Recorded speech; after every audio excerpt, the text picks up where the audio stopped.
Does anybody have topic suggestions? That's something that we don't have. It's a Tupac.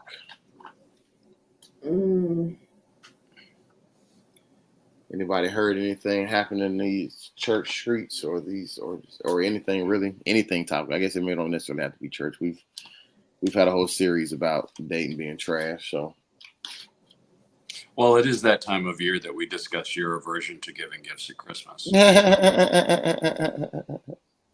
It's the most wonderful time of the year. Holiday traditions it is.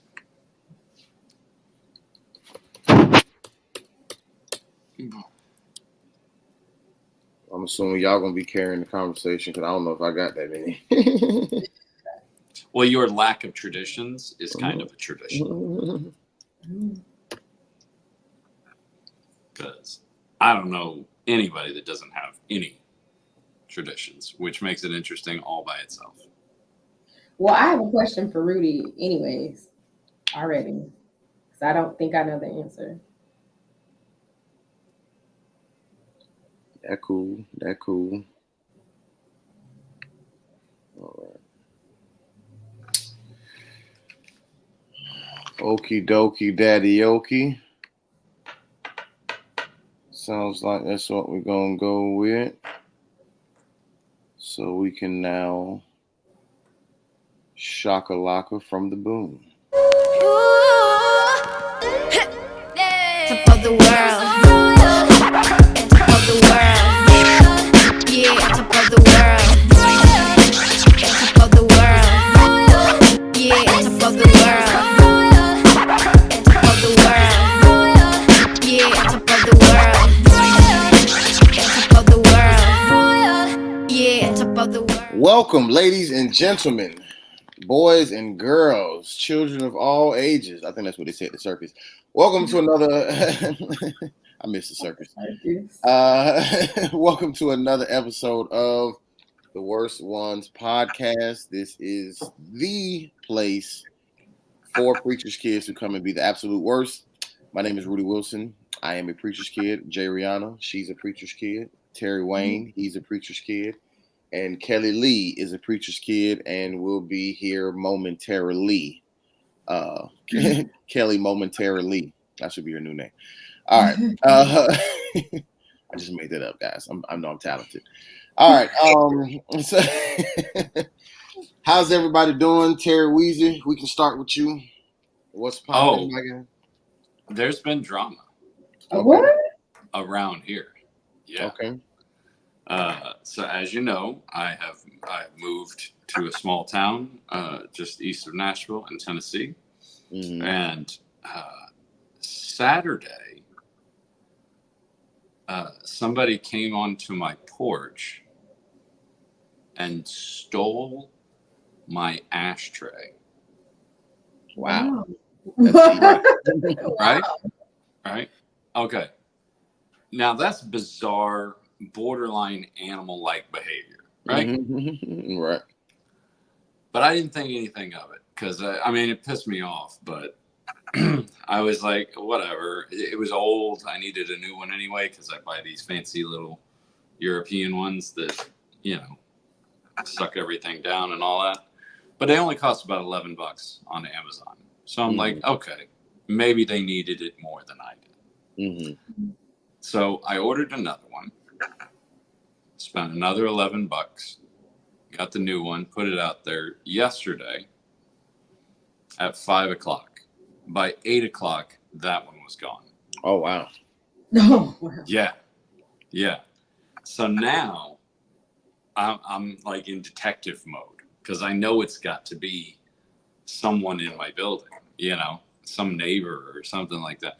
And I can't wrap my brain around it. And then last night, so I'm out on the patio with my wife, and I'm speaking very loudly, and I'm saying some very menacing things about whoever is taking these ashtrays. And the word machete was thrown around a couple of times.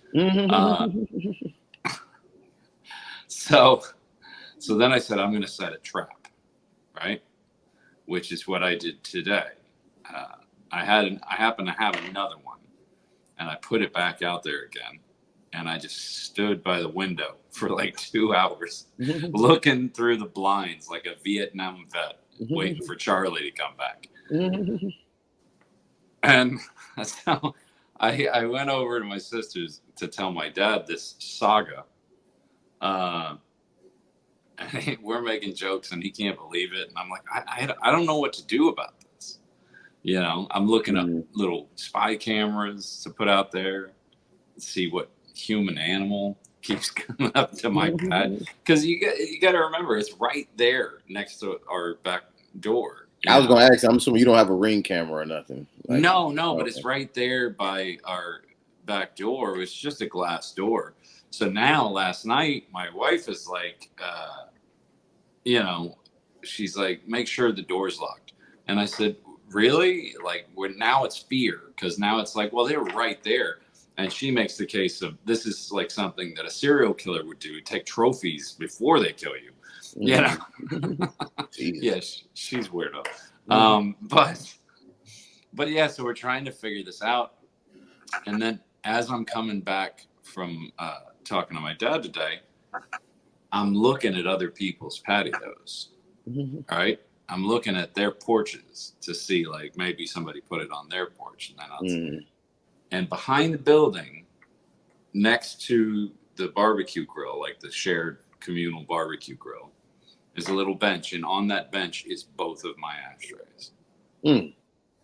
I don't know how they got there. I don't know who took them.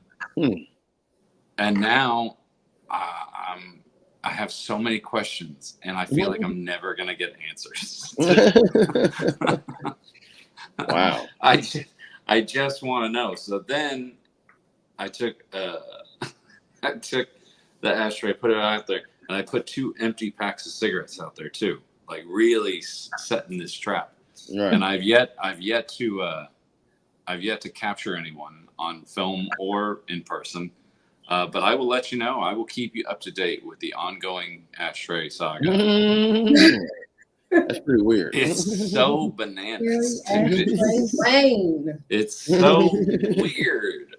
It's so weird. Yeah. That's even weirder than, because one time when I was living in Jacksonville, somebody stole my windshield wipers off my car, which I thought was pretty disrespectful. I'm like, why not take the whhole car? Like, you know what I'm saying? Like, you thought just my windshield wipers? I can get that if somebody needed windshield wipers, didn't have any money to get them. Right. You know, and then they just looked at your car and said, well, that's the same size windshield wiper I have. For sure. Now I got wipers. But that's what I'm saying. But I thought that was weird until I'm hearing your story about these ashtrays. But the thing that bugs me out is the one they took previously. It was old. It was pretty much broken. Like I was gonna have to get another one soon anyway, which is why it didn't really bother me that much. That's probably why they stole the second one so quick. They were like, "Ooh, a new one." Yeah.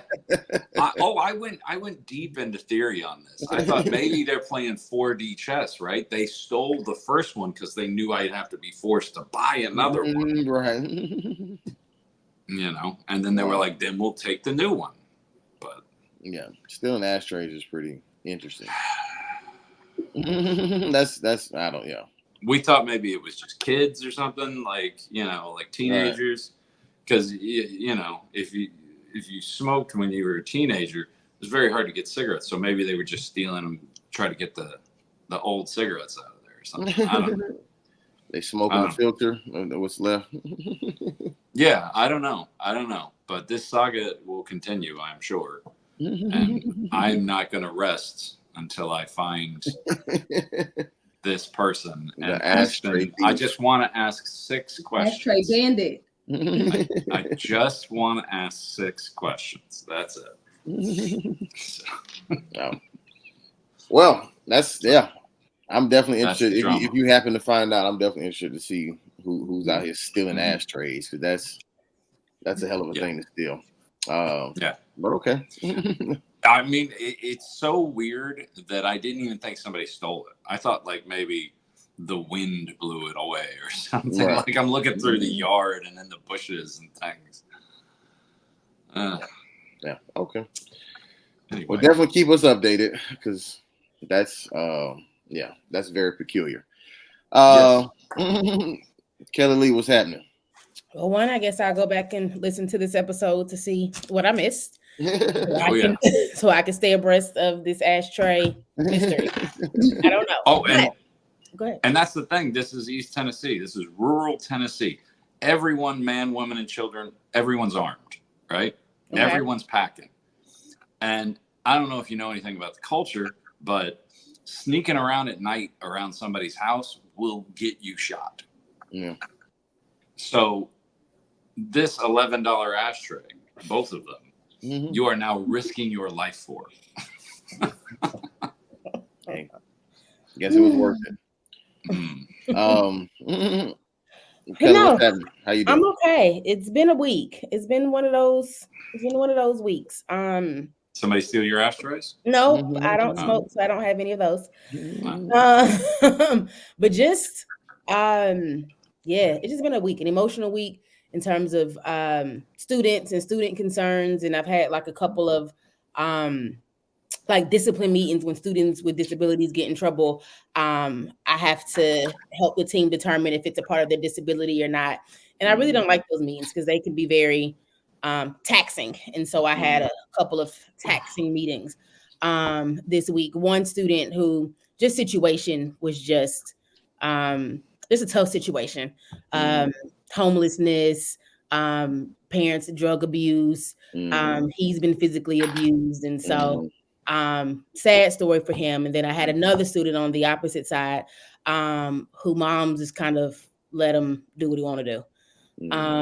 And so he feels like he can talk to adults however he wants to and use profanity and do all of these things. And so both situations are like just taxing for me. So it's been a lot. It's been a long week, but I'm happy I'm here to see you all. Happy Wednesday. It's actually pretty interesting. Like when you just say you've been raised by a good set of parents or even a parent, it almost is kind of mind blowing to hear other kids' upbringing stories, but also how normal it is that other stuff is happening. You know what I'm saying? Like it seems like majority of people have good parents, and then maybe there's one or two cases of whatever, but it's actually way more normal for the taxing, if you will, conversations that are happening than not. It's really, really crazy. Absolutely. And because I think, and I say this all the time, people tell me that I live in a bubble. And because most of my life, most of my peer group and my friends have had similar life experiences to me. And so even when I look at adults on social media, when my algorithm goes wrong and I get the craziness on social media, and I'm like, is this real life? It can't be real life. And so, it is wild when you see the other side. So I thank God for Kevin and Yeah, no, for sure. and to see how broad the other side is, like I said, you would think it's just, majority of people, even because your peer group, we've all had this experience, but then you realize that it's so many people who it's way more of the people who've had the crazier experience than the one we've had. It's cover these kids, cover these adults. Yeah, no, for sure. Okay, Jay Rihanna. This week's been very long work-wise, but the highlight was I got to judge a 4th and 5th grade science fair this week. Okay. Down at Wesley Lakes Elementary School in McDonough. Okay. And it was an experience for sure. Bless the children's hearts, y'all. Bless them children's hearts.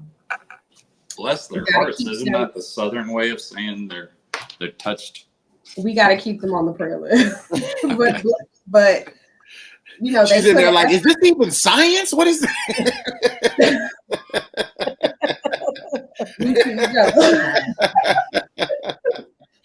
I mean, like there were some that were really good, and then there were some that there was one, bless her heart. It was, I asked her the title because I had a rubric, and it was brain effects you probably didn't know. And I'm going to put it in the group chat so y'all can see it. So she has this poster board, and she kind of, I guess, printed some pictures of the brain or whatever. The picture in the middle, it has like the frontal lobe, just different parts.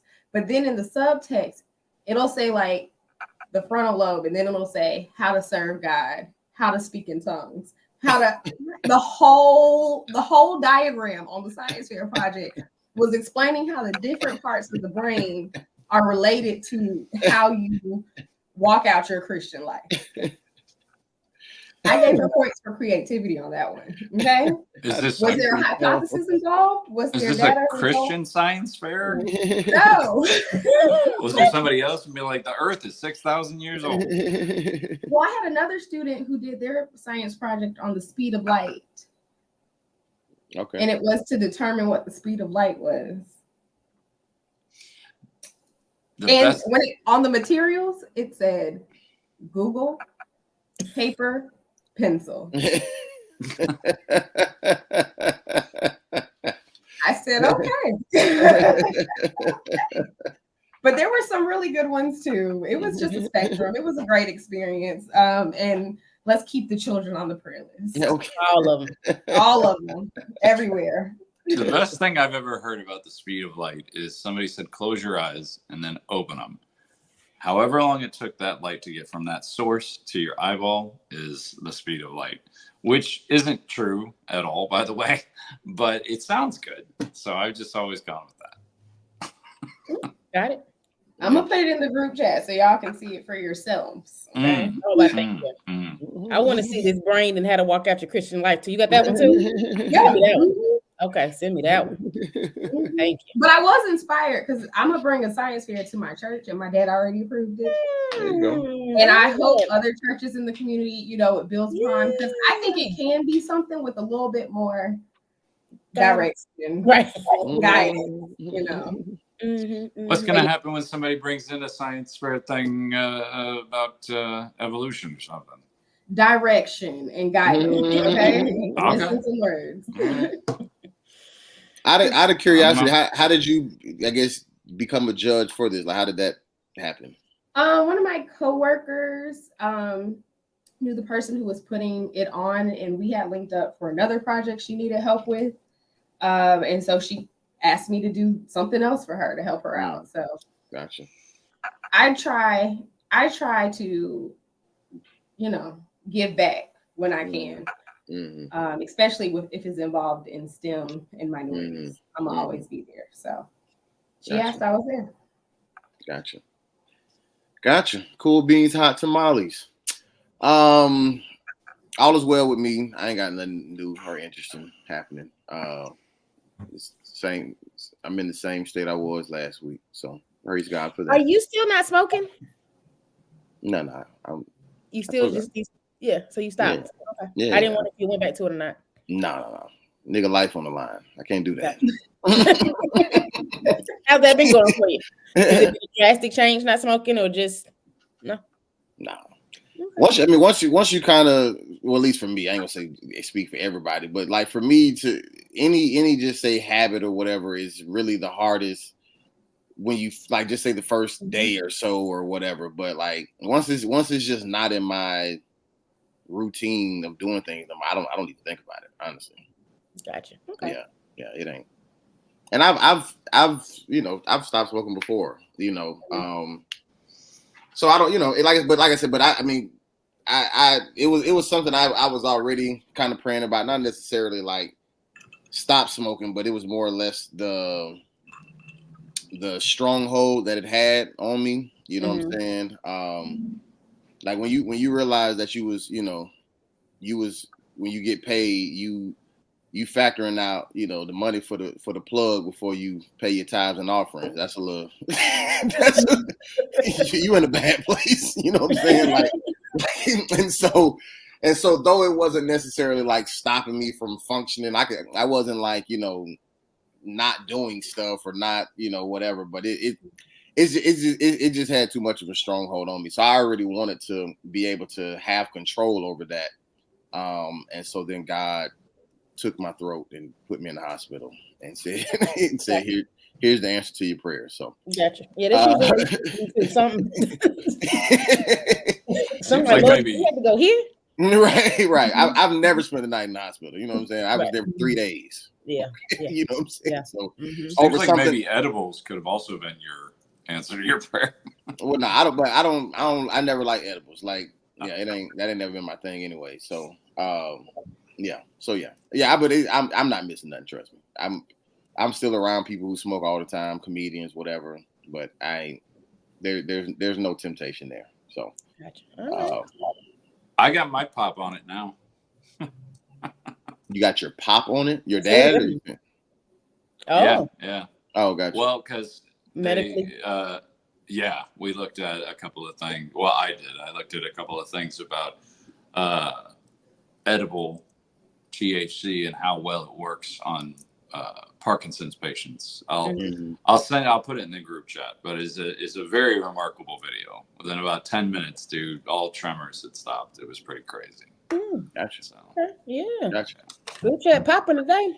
Science fair, medical marijuana. Oh, got to include Rudy. Yeah.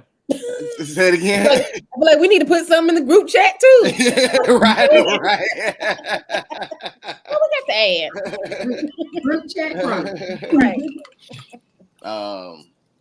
Yeah, but I do thank God for going to the military reluctantly, because even that was a blessing. I mean, I spent 3 days in the hospital, and only cost me $24 for my prescription of medicine for my copay. Praise him.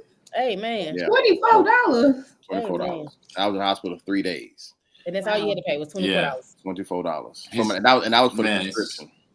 Wow. So, yeah. But he's military. He's got that good insurance. Yeah.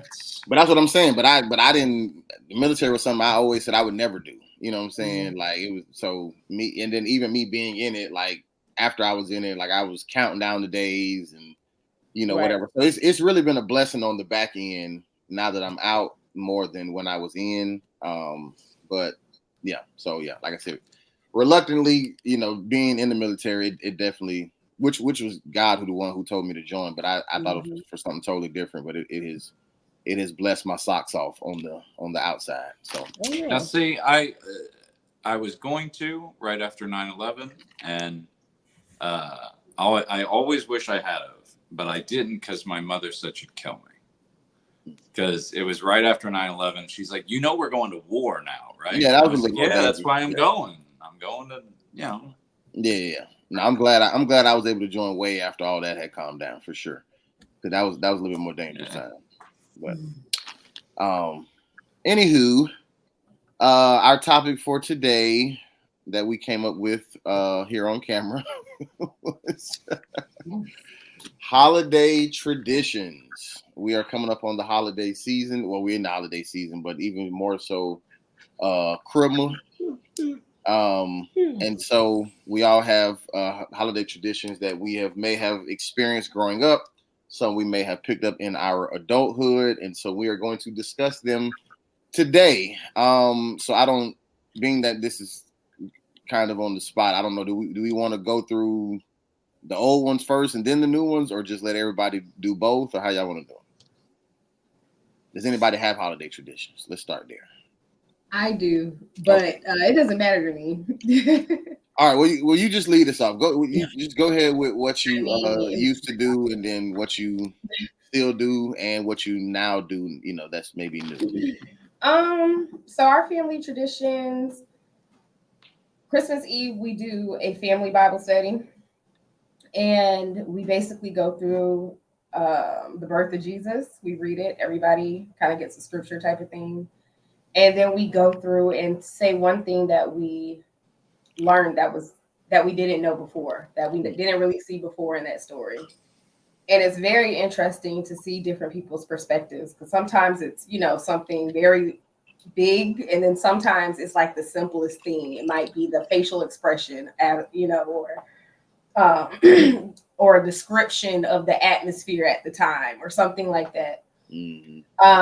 And then my mom gets everybody, and I mean, when I say everybody, I mean cousins, aunts, aunties, her children, grandchildren, Christmas gifts. Mm-hmm. And they're all like Christian-based gifts. It might be a journal, a devotional, something like that. We we still do that every year.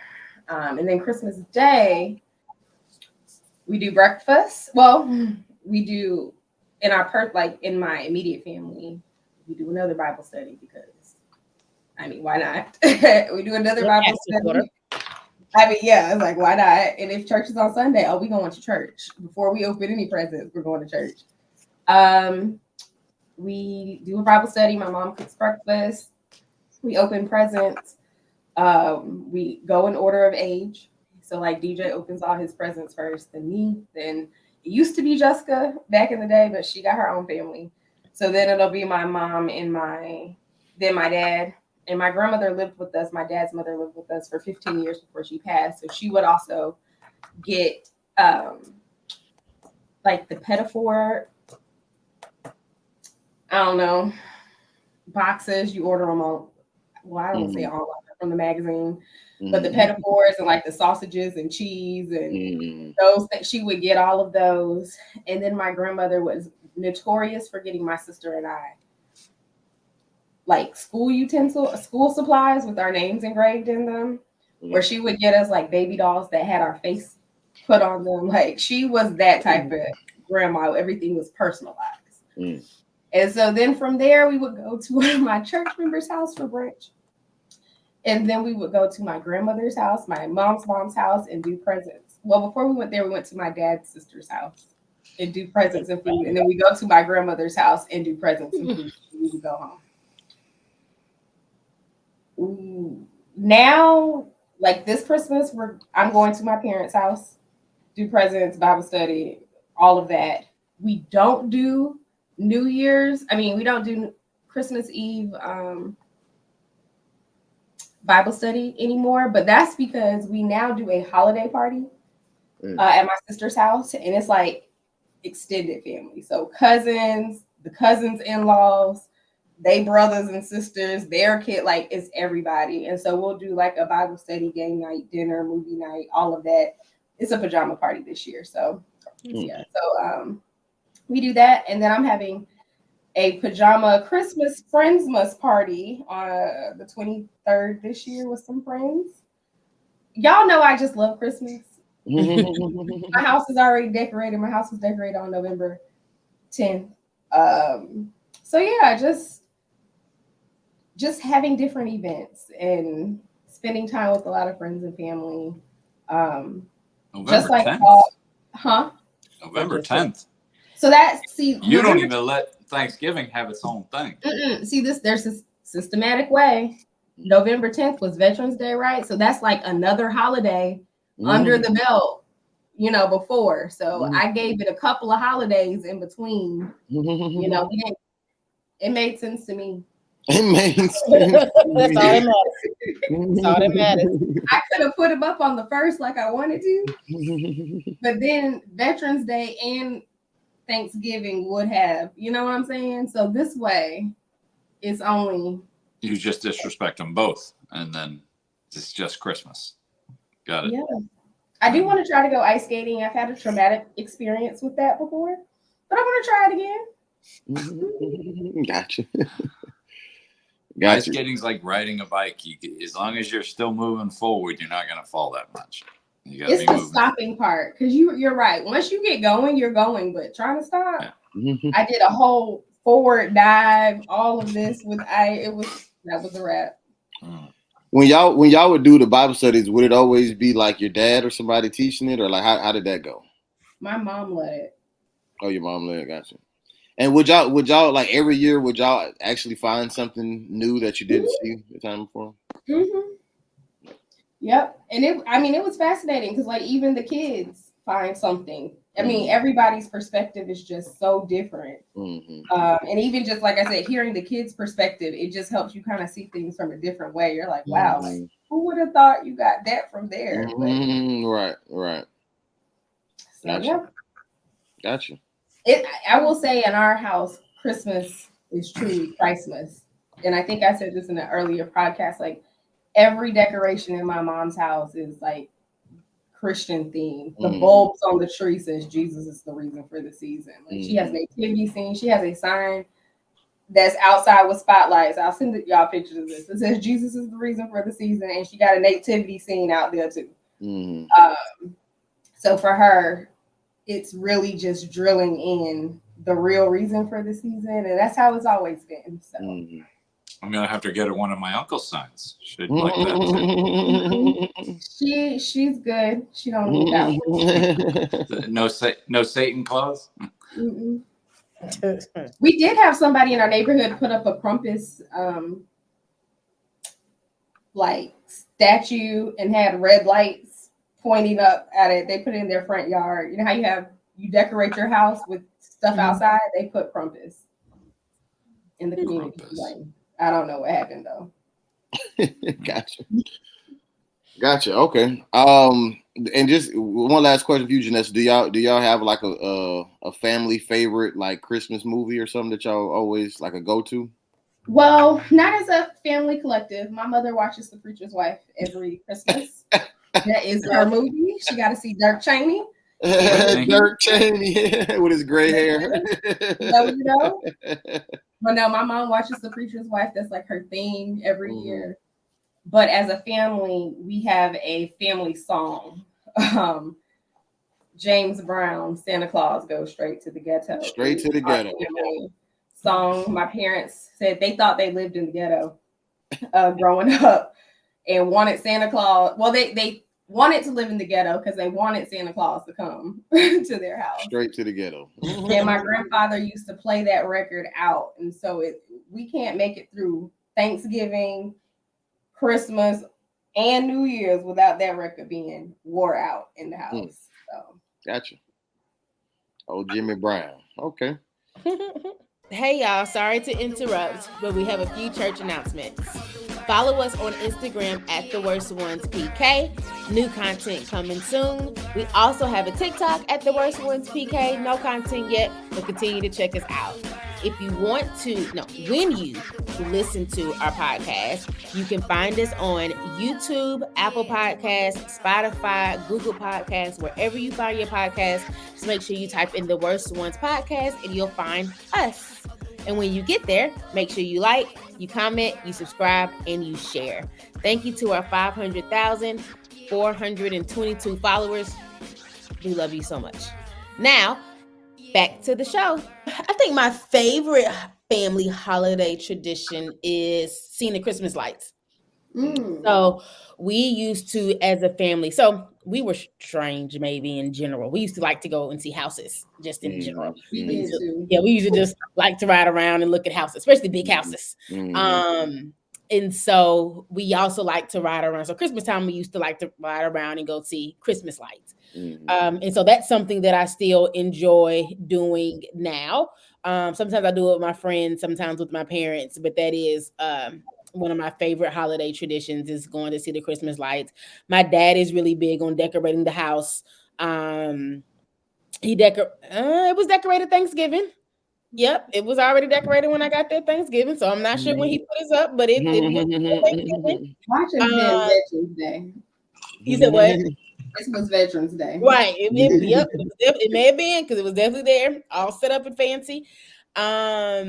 His big thing is Black Santa Claus. So he has a lot of and of course we know we don't believe in Santa Claus, but he likes Black Santa Claus. He also has a nativity scene outside. He has this huge, so my parents live on like the corner lot, and you can see the back of their house when you come into the neighborhood. And he has, humongous, like half the size of the house, joy letters. Right. And so when you come into the neighborhood, that is the first thing that you see. The joy of Jesus. Exactly. And then when you come around to the front, like I said, you had a nativity scene. He does do like reindeers. So he need to get a big size chapstick thing.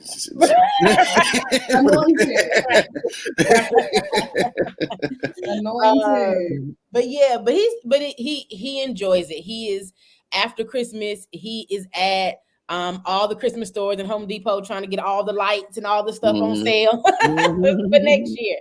Right. That's it. So like I said, we've always enjoyed doing Christmas lights. He enjoys decorating the house. they pay people to decorate the house on the inside. They pay people to put up the tree. But he does his own lights. Him and some people from the church. They do his own lights outside. And so I have a question, Kellie. So where's your mother in all of this? How does she feel about it? She just go along with my father. I don't think.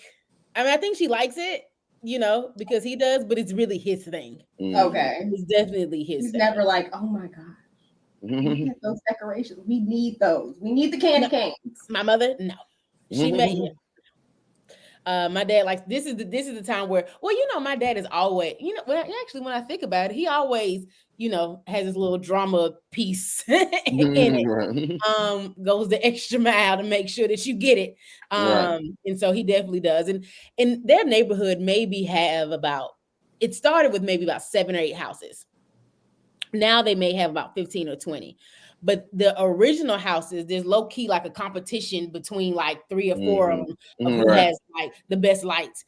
And so, or who puts out their lights first. So I can't remember when it was, but my mom was like, oh yeah, the neighbors starting to put out their lights. So, your daddy out there getting his because they can't have his lights out before he is. And so it's a whole big thing. But the house across the street that you're talking about, terrible lights, too much. Too much in the yard, and it's too colorful and don't really align. It's too much. Right. But I do enjoy going to my parents' neighborhood because they at least have. Well, I mean, not half the houses, but a good bit of the houses have lights. So that's a big thing. Unfortunately, though, that did not carry over to me. My house, same way. Kellie. Don't let me come to your house and decorate for you. This year I was just like, well, maybe I'll get like a pre-decorated tree from Amazon and just fold it down and put it.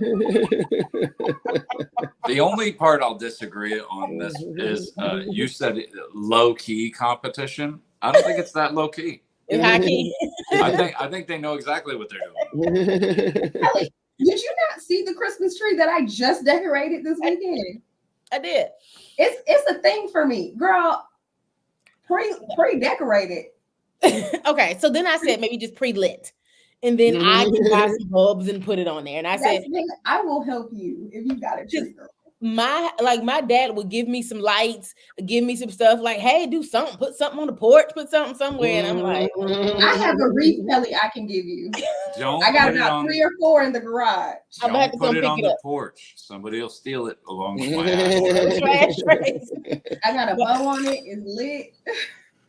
I need some help because by myself, like I think about it, then I was like, no. Then I went and looked at pre-decorated and pre-lit trees on Amazon. I was like, oh no, I'm not gonna pay that. We good. So you'll pay $5,000 for breakfast or the catered some catered eggs. Right.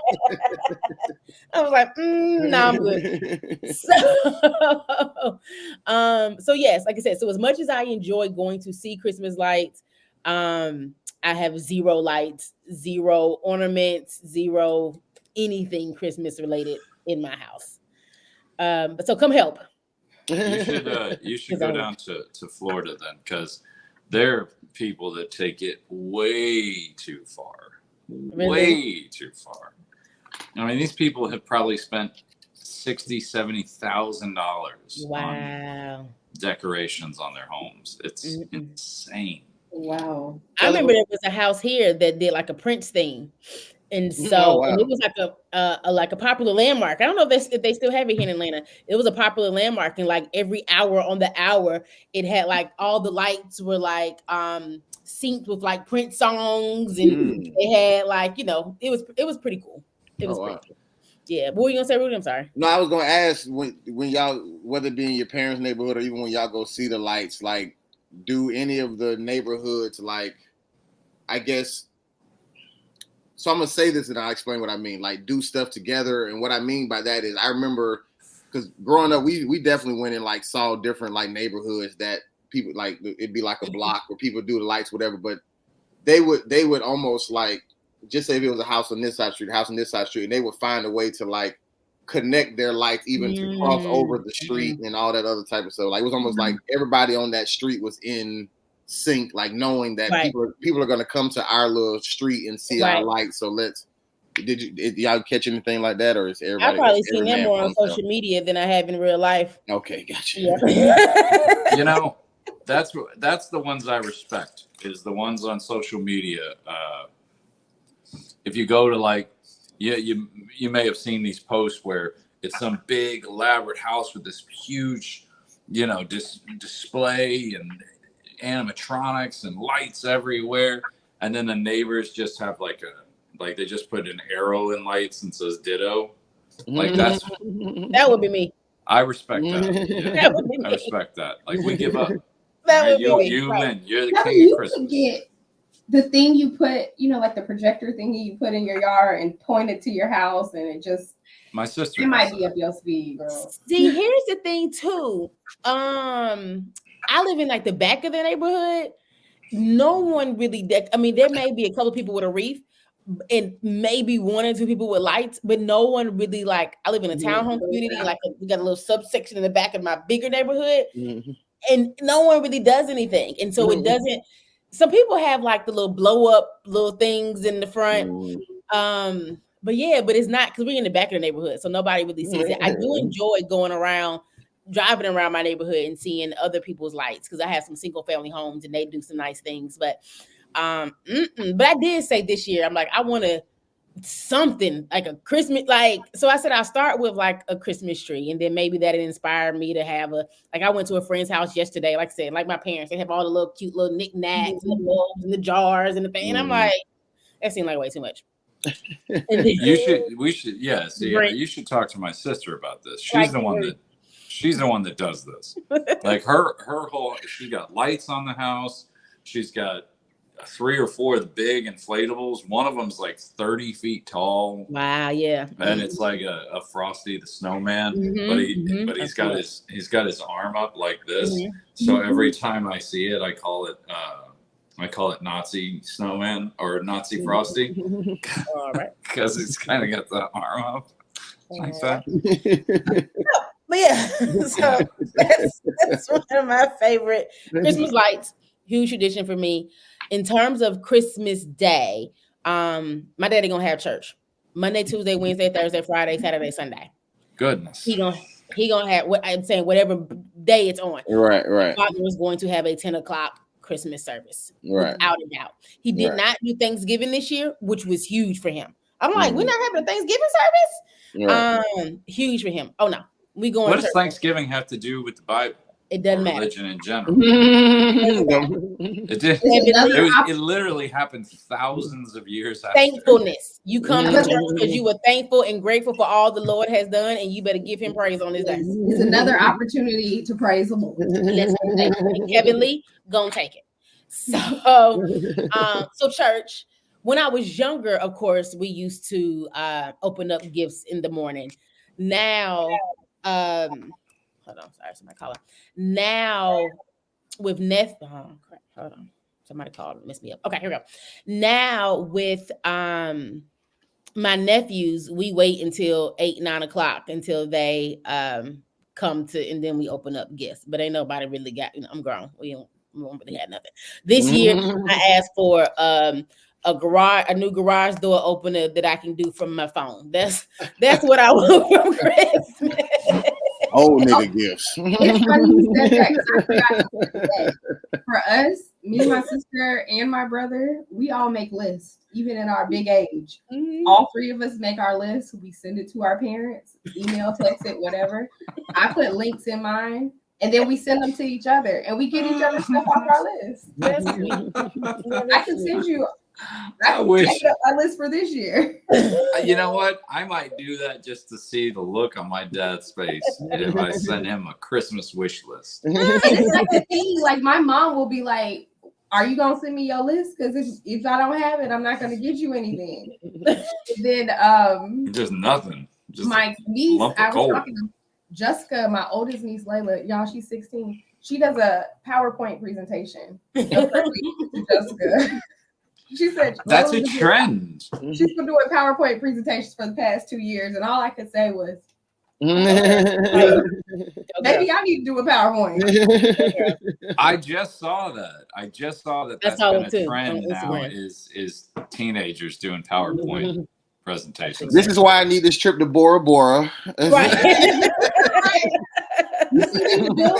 Pick one. Practically the highest one. Right. So yeah, but that was my Christmas ask. But again, we don't open gifts until 8, 9 o'clock. So actually, funny thing is, for the last 10 or so years, we go Christmas shopping for everybody on New Year's Eve. Christmas Eve. Sorry, thank you. On Christmas Eve. On Christmas Eve, we go Christmas shopping. We usually go to Perimeter Mall in Lenox on Christmas Eve to go shopping. That is a holiday tradition, me, my mom, and my dad. Then we go to the grocery store after the mall at about 5 or 6 o'clock, right before it closes, to get all of our groceries for the Christmas meal the next day. So, do you hate yourself or do you just love stress? You're talking about going to the two places that are the most hectic at the most hectic time. Yep. So that's our Christmas tradition. And then that's terrible. That's the worst thing I've ever heard. That's what we do. And then that night, this Christmas is a movie that me and my mom would typically watch every year. And then I make them watch my Hallmark Black Christmas movies and stuff, like the Kellie, Rowland, they've seen all of those. So I make them watch those with me. Well, at least my mama. Now my daddy go to sleep.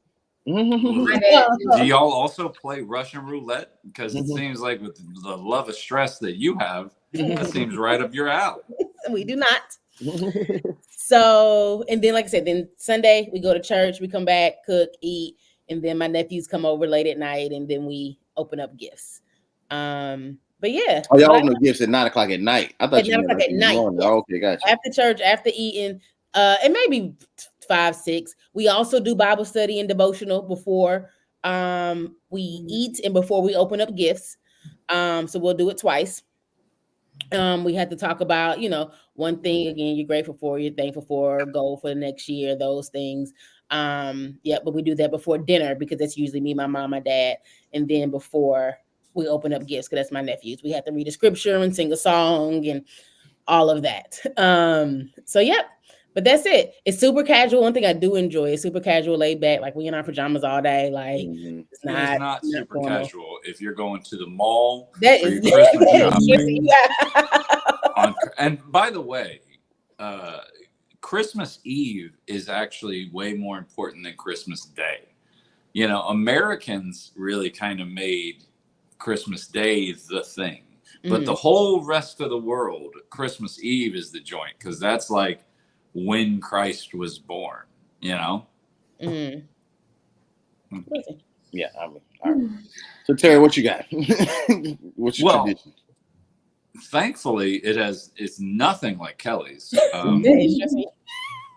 Yeah, I bet it's very stressful. It's stressing you out. It's not stressing us out. It's stressing me out thinking about it. I feel bad for you. Used to shop on Christmas Eve as well, but then she discovered Amazon. Right. Why shop on Christmas Eve? What failure of planning? Terry, just say yours. All right. All right. Let's go to you. All right. I guess my one of my family traditions is we don't go anywhere on Christmas Eve. That might be crazy. If anything, the youngest male will have to go to like Walgreens or something to pick up milk or some forgotten ingredient, but that's about it. I don't want to be out there fighting with some, weekend dad over the last Barbie. But as far as traditions go, when I was a kid and dad had, proper church and all that, he would do service at every Christmas, just like Kellie said, no matter what day it was. We did open gifts beforehand, before we even went to the church, because I remember that church on Christmas would always start at like noon, right? Because it was his thing. He was like, okay, everybody have your family Christmas together, blah, blah, blah, and then we'll see you at noon. Okay. But once my parents got divorced, it was always the biggest tradition I remember, at least from my formidable years, was, my parents were always very cordial, always very co-parenting kind of a thing. So we would have Christmas morning with my mom. That was her big thing. And then she'd make a big breakfast, big spread breakfast, country ham, biscuits and gravy, eggs and bacon and sausage and the whole bit, right? Sounds delicious. Mimosas, and then we would go usually around noon, 1 o'clock, something like that. We would then go to my dad's house and we would have Christmas dinner with him and my stepmom, who really freaked me out one year because, she's, how do I make you? She's kind of bougie, right? Very, very Palm Beach kind of woman, like ex-runway model, very bougie kind of thing. And she made stuffing. One of the first years I was with her, she made stuffing, and there was like walnuts and raisins in it and all that. And That's when I knew we weren't going to get along for the most part. I mean, I'm white, but that's too white for me. Like I can't hang with that. But other than that, it's just pretty standard, traditional. I'm big on gift giving. That's usually like. Gary, I'll email you my list. Okay. Usually people like. I almost do it to a point where I feel bad because I've given some gifts that people are like, "What do I do?" Like nothing inconvenient. Like I'm not buying somebody a puppy or something, but I've given some pretty big gifts, and some pretty like thoughtful gifts is always the one that gets me. Is like think about the person. That's why it's like one of my love languages.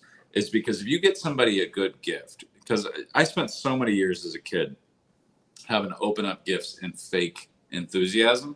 You're like, yeah, right. I needed more socks. It's perfect.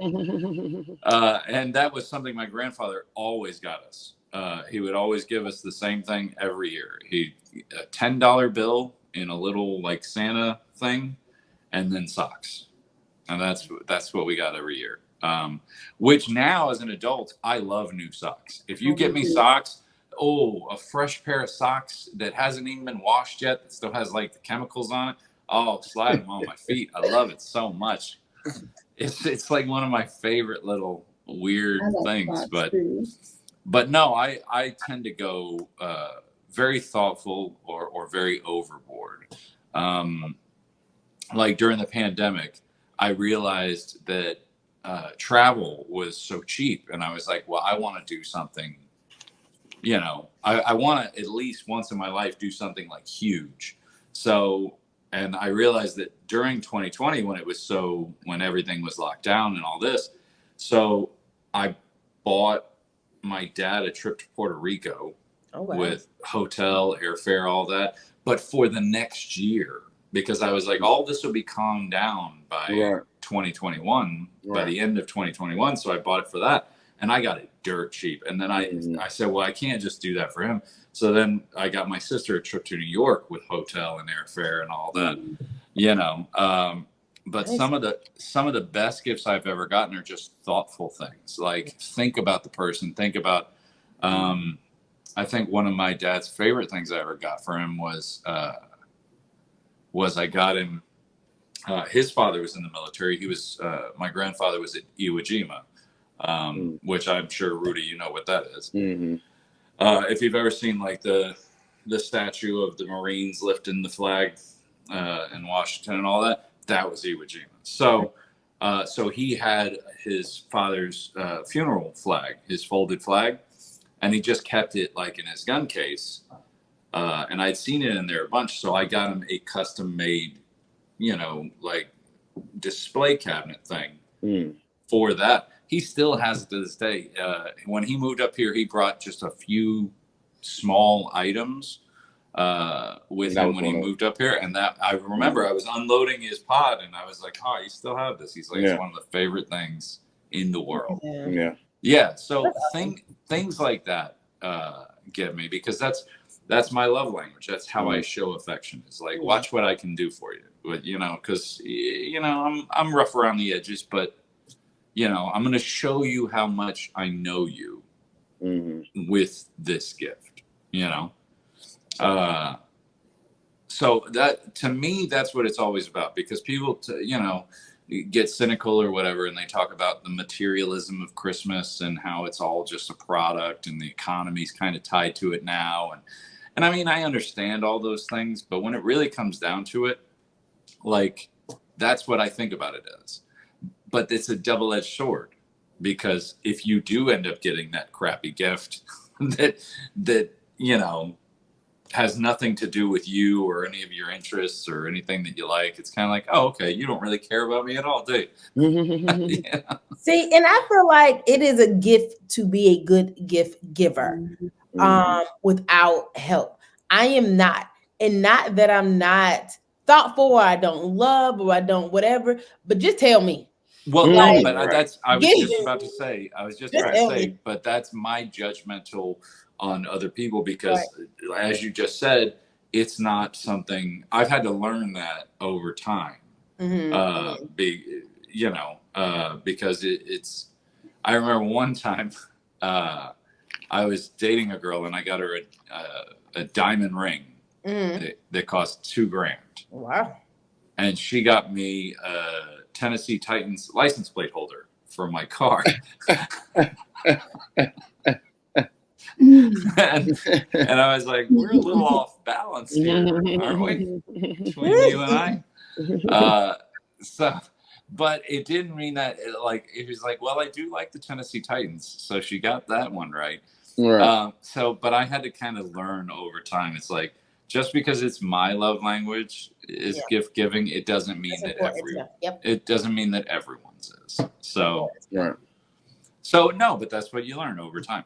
So I didn't want to come off too judgmental, but But I love Christmas because I love giving gifts. To me, receiving gifts is awkward and weird, because how do you react? And if you do like it, how do you show that? If you don't like it, how do you hide that? And to me, it's more like a performance, and it makes me uncomfortable. But I love giving gifts. Yeah. Gotcha. But traditionally, but that's, I'm sorry, I kind of got off track, but that was the tradition, was always in my family, you'd get some things, your mom would buy you clothes and wrap them up and say that Santa brought them or whatever.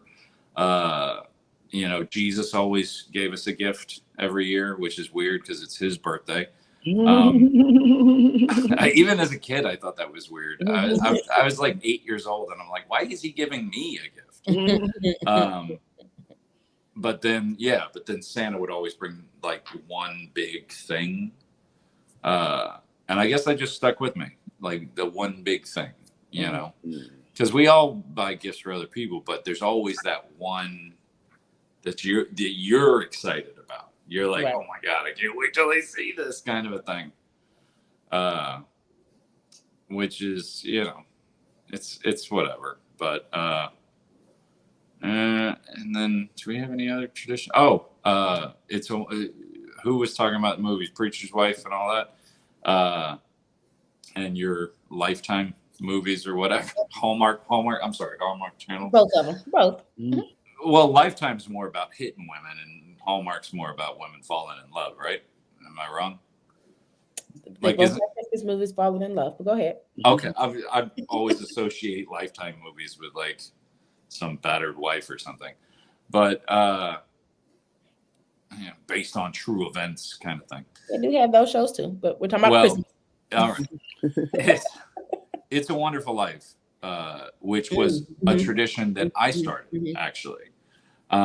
It's my favorite movie of all time. I watch it sometimes just in April or whatever. It's my favorite movie of all time, and I kind of started the tradition. That's why it's my favorite, because out of the traditions in our family, that's the one that I added to it, because everybody knew it. But when I was 12 or 13, I said, this is my favorite movie and we're going to watch it every year. And every year on Thanksgiving, after we eat, everybody sits down and watches it. Just because it like starts the Christmas season. That's like until we sit down and watch that. To me, it hasn't officially started the holiday season until we sit down and watch that, and it still holds true today. Me and my dad still. The whole thing. Mm-hmm. You never watched it? Not the whole movie. I'm gonna watch it this year. Well, you know, I can't remember who made the comment. I think it was Amber Heard who made fun of that movie because that movie came out in like 1932. Right, I know it's really old. Yeah, it's very, very old. But she goes, and her whole thing was like, your life wasn't that bad, you know? Mm-hmm. And then she refers to the one black character in the movie, and she goes, look at what's her name? She's your servant, essentially. Like, what are you complaining about? Mm-hmm. And that did kind of like sour it for me a little bit because of how true that statement is. But I gotta see the movie so I can understand. Yeah, I'm about to say, I know a movie talking, but I never actually watched it. So yeah, that's seen. Well, to me, it's just it's that glimpse into the goodness of humanity, you know, and how people don't really see their lives the way that they're meant to. Like, I believe there's a Christian movie that had a song in it talking about look at your life through heaven's eyes. You know, you're just one strand in a carpet. You know, you can't see the whole picture. And that's kind of what that movie is a representation of. Is like, it's that original, like, you got to step back to see what you mean. Gotcha. Watch it, let you know. It's on every year. I know that. I know. Bless you. Well, traditions for me, I typically put on a Santa Claus suit and go to Whoville and steal all the presents from the Who's, and then I take it to the top of the hill and I push it off. No, the cynical people talking about commercialization I was mentioning, that's Rudy. No, we really only have like really one tradition, which I've mentioned before, that my mom started some years back, which is baking a cake for Jesus, and then singing happy birthday. And then whoever is on the, who's not on a diet at that moment eats most of the cake, because every year somebody different. Somebody's like, nah, y'all eat most of the cake. I can't eat like that no more. But then next year, that same person could be eating the cake. It just all depends on who's the fattest that year. But yeah, that's like the only real tradition that we do have. As far as me, this isn't necessarily a Christmas tradition, but my favorite Christmas movie, no pun intended, is The Grinch, Who Stole Christmas. The Jim Carrey version specifically, though. Who stole your Christmas is what I want to know.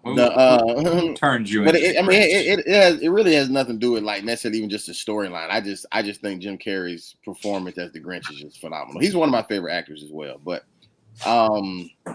But yeah, that is one of my favorite movies. I can watch that any day of the year.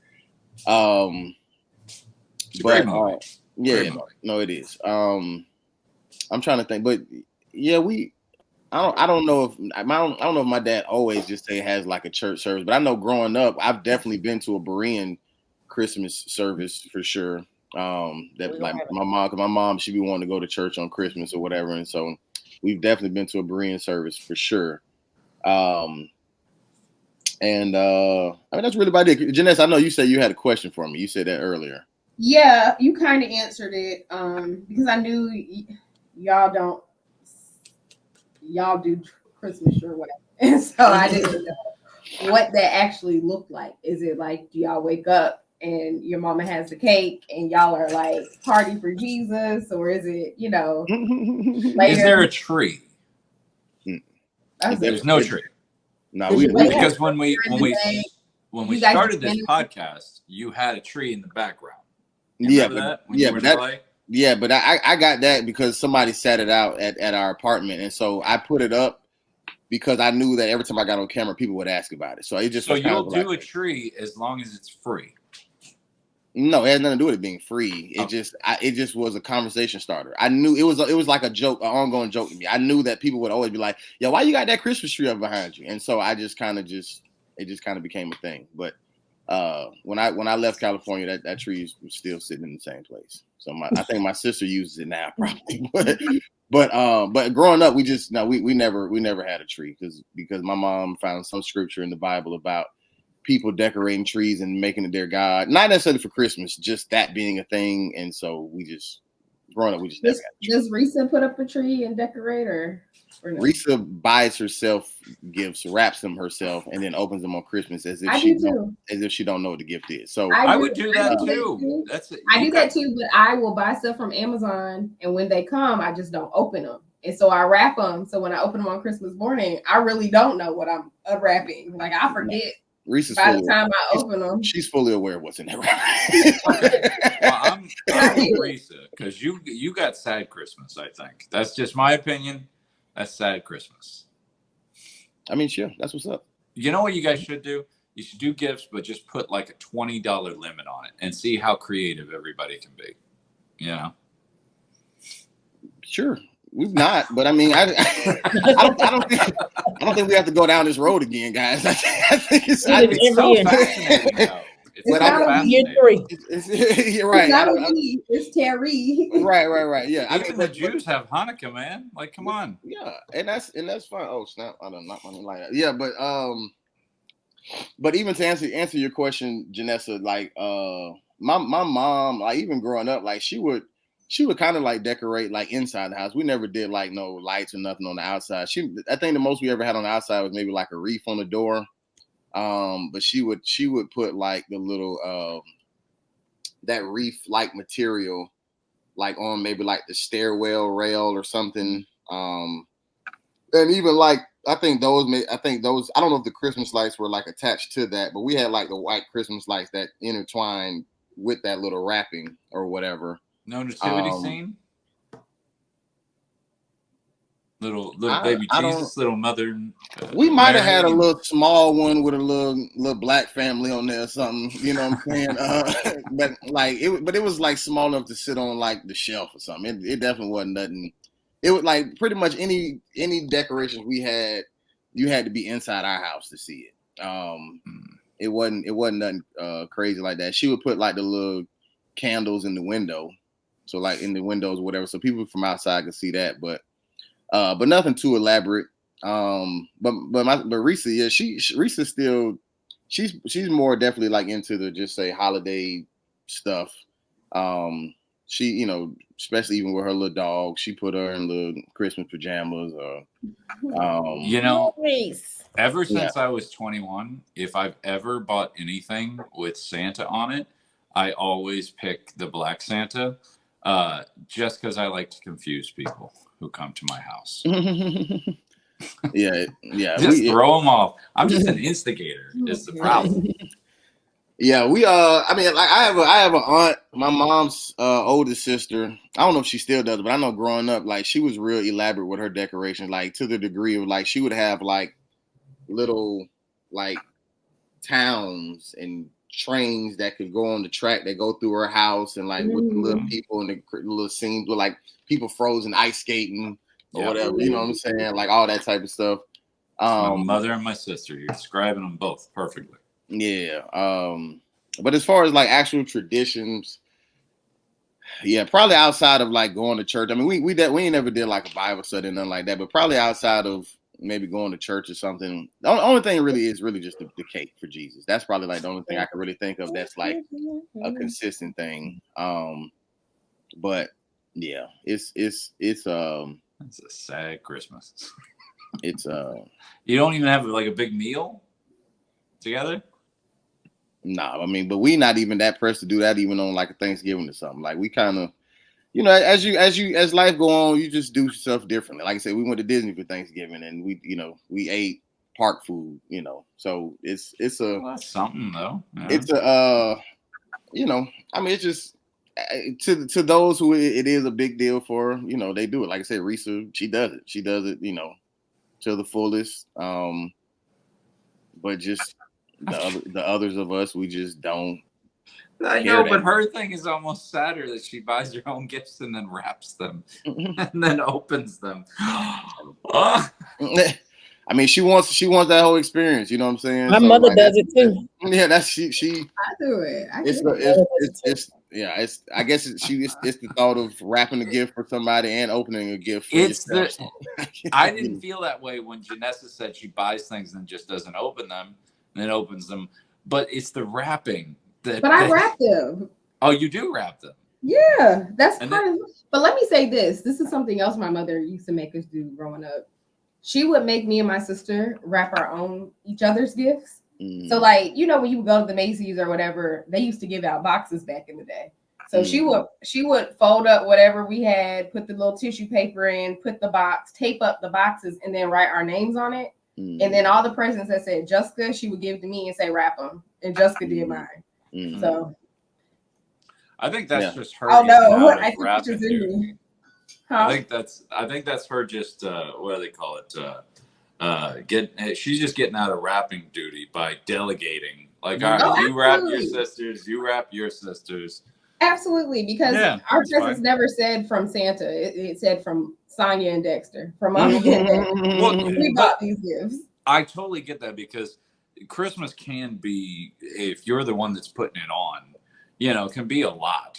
You know, I know it was always a lot for my mom. You know, she was wrapping gifts and putting up decorations and cooking and this and that. And yeah, it can be a lot if you let it. Like, we always decorated the tree together. That was always a big, like, night. You go, you buy the tree, you bring it back, you all, in our case, drink wassail or eggnog and do the tree together. I had eggnog before the podcast.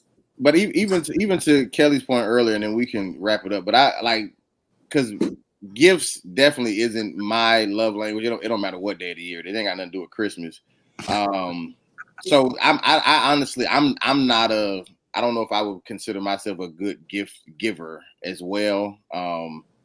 Because, like, especially as far as, like, if you don't just tell me what it is that you want. Like, if you tell me what it is that you want, like, I would be more than willing to get it. You know what I'm saying? But for me to try to pay attention to what you said one day and remember that, you know what I'm saying? Like, I'm not that focused on.